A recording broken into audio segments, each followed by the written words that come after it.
ఆడదాని సౌభాగ్య వస్తువుల్లో చెవులకు పెట్టుకునేటటువంటి ఆభరణాలు ఒకటి.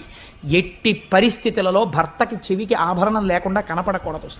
ఏ కారణం చేతనైనా తాటంకములను తీయవలసి వస్తే ఏవి పడితే అవి చెవిలో పెట్టుకుని ఉండడానికి వీలు లేదు.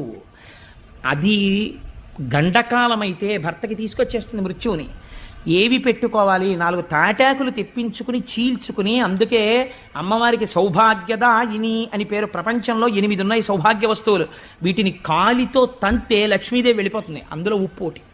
అందుకే ఉప్పొద్దు అని కానీ ఉప్పు తగ్గిందని కానీ భోజనం దగ్గర అనరు.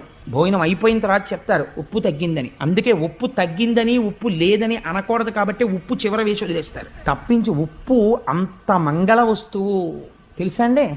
అందుచేత ఉప్పు, పెరుగు, అనుములు, తాటి చెట్టు ఇలా కొన్ని ఉన్నాయి. ఆ తాటాకు యందు అమ్మవారి